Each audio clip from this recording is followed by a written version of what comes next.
E chegou a vez de Gênesis capítulo 31 da nossa leitura do livro de Gênesis. Vamos orar? Deus, te agradecemos por esse dia, te agradecemos pelo teu cuidado para com a gente. Obrigado porque a gente tem o que vestir, a gente tem o que comer. Deus, que cada um que está aqui participando dessas devocionais do livro de Gênesis, cada família representada possa provar dessa tua provisão e cuidado. Que o Senhor nos ajude agora na leitura da tua palavra, que nós possamos ler e entender. Em nome de Jesus. Amém. Hoje nós vamos ler Gênesis capítulo 31, como eu já falei, e a gente vai ver a explicação de algumas coisas que aconteceram anteriormente. Então a gente vai ver quantas vezes que o salário de Jacó foi mudado por Labão, a gente vai ver um pouco das explicações a respeito das ovelhas listradas, salpicadas, o que estava por detrás disso, se realmente era uma sabedoria ou uma ciência de fazenda. Vamos lá? Gênesis capítulo 31, versículo 1. Jacó, porém, ouviu falar que os filhos de Labão estavam dizendo: Jacó tomou tudo que o nosso pai tinha e juntou toda a sua riqueza à custa do nosso pai. E Jacó percebeu que a atitude de Labão para com ele já não era a mesma de antes. E o Senhor disse a Jacó: volte para a terra de seus pais e de seus parentes, e eu estarei com você. Então Jacó mandou chamar Raquel e Lia para virem ao campo onde estavam seus rebanhos e lhes disse: vejo que a atitude do seu pai para comigo não é mais a mesma, mas o Deus do meu pai tem estado comigo. Vocês sabem que trabalhei para o seu pai com todo o empenho, mas ele tem me feito de tolo, mudando meu salário 10 vezes. Contudo, Deus não permitiu que ele me prejudicasse. Se ele dizia: as crias salpicadas serão o seu salário, todos os rebanhos geravam filhotes salpicados. E se ele dizia: as que têm listras serão o seu salário, todos os rebanhos geravam filhotes com listras. Foi assim que Deus tirou os rebanhos do seu pai e os deu a mim. Na época do acasalamento, tive um sonho em que olhei e vi que os machos que fecundavam o rebanho tinham listras, eram salpicados e malhados. O anjo de Deus, anjo com A maiúsculo, me disse no sonho: Jacó. Eu respondi: eis-me aqui. Então ele disse: olhe e veja que todos os machos que fecundam o rebanho têm listras, são salpicados e malhados, porque tenho visto tudo que Labão lhe fez. Sou o Deus de Betel, onde você ungiu uma coluna e me fez um voto. Saia agora dessa terra e volte para a sua terra natal. Olha, um convite para ele voltar lá para a terra natal onde estava quem? Esaú. Raquel e Lia disseram a Jacó: temos ainda parte na herança dos bens do nosso pai? Não nos trata ele como estrangeiras? Não apenas nos vendeu, como também gastou tudo que foi pago por nós.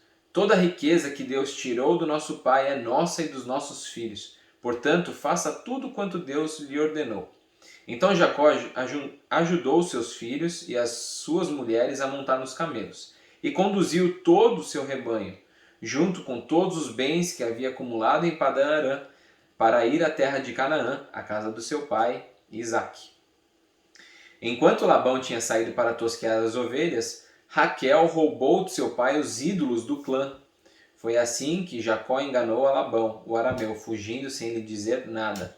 Ele fugiu com tudo o que tinha e, atravessando o Eufrates, foi para os montes de Gileade. Então esse negócio que Raquel escondeu os ídolos do clã, às vezes a gente pode enxergar uma explicação por detrás disso, que os ídolos eram passados para o descendente que iria continuar a família, um filho primogênito, e pensa-se então que Labão não tinha esse filho primogênito, e Raquel estava guardando esses ídolos para que tivesse junto com Jacó, e Jacó continuasse ali a descendência. Mas o que Jacó tinha que saber é que ele era filho de Isaque, descendência de Abraão, e Deus cumpriria a sua promessa através dessa descendência. O que Raquel fez foi uma coisa à parte. 3 dias depois, Labão foi informado de que Jacó tinha fugido, tomando consigo os homens de sua família. Perseguiu Jacó por 7 dias e o alcançou nos montes de Gileade.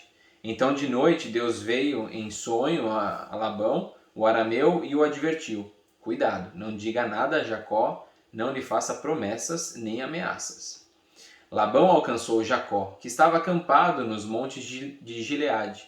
Então Labão e os homens se acamparam ali também. Ele perguntou a Jacó: que foi que você fez? Não só me enganou, como também raptou minhas filhas como se fossem prisioneiras de guerra. Por que você me enganou, fugindo em segredo sem avisar-me?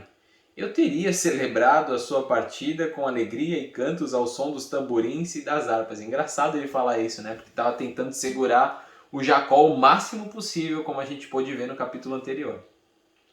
Você nem sequer me deixou beijar meus netos e minhas filhas para despedir-me deles. Você foi insensato. Tenho poder para prejudicá-los, mas na noite passada o Deus do pai de vocês me advertiu. Cuidado, não diga nada a Jacó, não lhe faça promessas nem ameaças.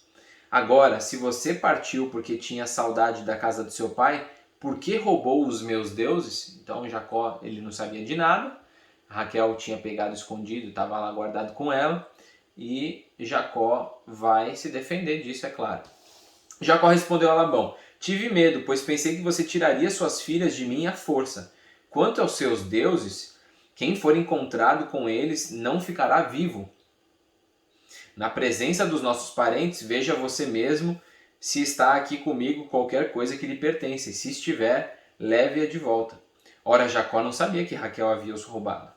Então Labão entrou na tenda de Jacó e nas tendas de Lia e de suas 2 servas, mas nada encontrou. Depois de sair da tenda de Lia, entrou na tenda de Raquel. Raquel tinha colocado os ídolos dentro da sela do seu camelo e estava sentada em cima.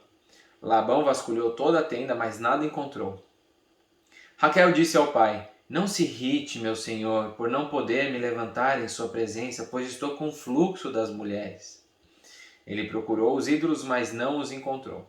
Jacó ficou irado e queixou-se a Labão: qual foi meu crime? Que pecado cometi para que você me persiga furiosamente? Você já vasculhou tudo que me pertence. Encontrou algo que lhe pertença? Então coloque tudo aqui na frente dos meus parentes e dos seus, e eles julguem entre nós 2. 20 anos estive com você, suas ovelhas e cabras nunca abortaram, e eu jamais comi um só carneiro do seu rebanho. Eu nunca levava a você os animais despedaçados por feras. Eu mesmo assumia o prejuízo, e você pedia contas de todo animal roubado de dia ou de noite. O calor me consumia de dia, e o frio de noite, e o sono fugia dos meus olhos. Foi assim nos 20 anos em que fiquei em sua casa. Trabalhei para você 14 anos em troca das suas 2 filhas e 6 anos por seus rebanhos. E 10 vezes você alterou o meu salário. Se o Deus do meu pai, o Deus de Abraão, o temor de Isaac, não estivesse comigo, certamente você me despediria de mãos vazias. Mas Deus viu meu sofrimento e o trabalho das minhas mãos, e na noite passada ele manifestou a sua decisão. Labão respondeu a Jacó: as mulheres são minhas filhas, os filhos são meus, os rebanhos são meus, tudo que você vê é meu.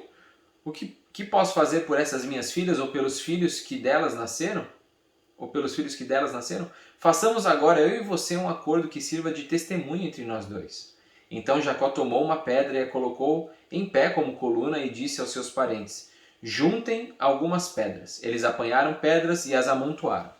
Depois comeram ali ao lado do monte de pedras. Labão o chamou Jegar Saaduta e Jacó o chamou Galeede. Labão disse: este monte de pedras é uma testemunha entre mim e você no dia de hoje.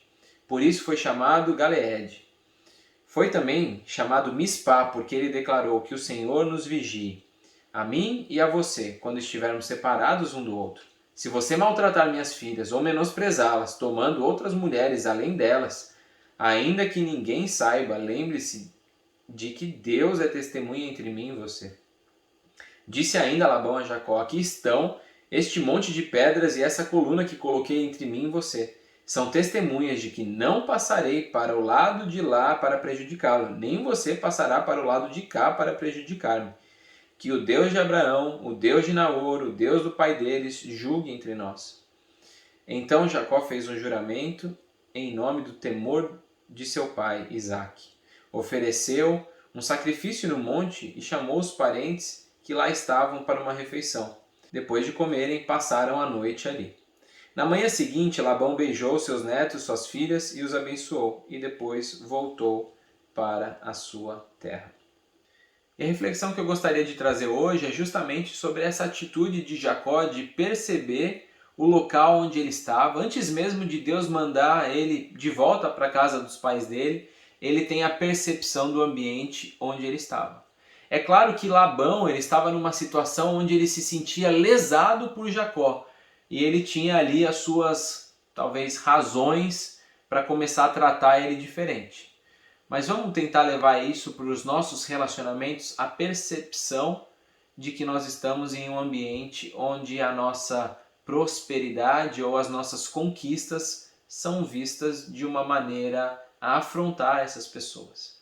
Às vezes a gente está num ambiente onde a gente começa a desfrutar de um relacionamento com Deus, das bênçãos de Deus, e ao invés dessas pessoas que estão ao nosso redor, às vezes se chamam nossos amigos, ao invés de celebrarem com a gente, começam a invejar, começam a caluniar e a nos tratar de forma diferente.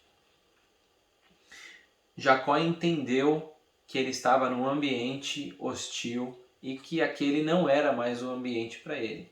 E aí logo em seguida vem a orientação de Deus: ó, Jacó, sai daí, vai procurar um outro ambiente. E talvez seja essa atitude que a gente precise tomar no dia de hoje. Fulano, fulana, sai daí. Sua turma agora vai ser outra, porque essa turma não comporta as bênçãos que Deus tem derramado sobre a sua vida. Esteja num lugar onde as pessoas vão chorar quando você estiver chorando, mas vão saber celebrar quando você estiver celebrando as suas conquistas. Que Deus nos abençoe e nos ajude a enxergar os ambientes onde a gente está. Vamos orar? Deus, obrigado pela Tua palavra, obrigado por essas descrições das situações que aconteceram há tantos anos atrás, mas que ainda nos ensinam tanto. Obrigado por estar sempre com a gente, por derramar sabedoria, capacidade sobre as nossas vidas. Pedimos que o Senhor nos ajude a que tenhamos percepção de enxergarmos e lermos os ambientes onde nós estamos, que o Senhor nos ajude a encontrarmos e fazermos conexões com pessoas que consigam chorar com a gente e também celebrar as nossas conquistas, celebrar todas as bênçãos que o Senhor tem derramado sobre as nossas vidas. Muito obrigado pela Tua palavra, muito obrigado pela Tua presença, em nome de Jesus. Amém. Que Deus te abençoe e até amanhã, Gênesis capítulo 32.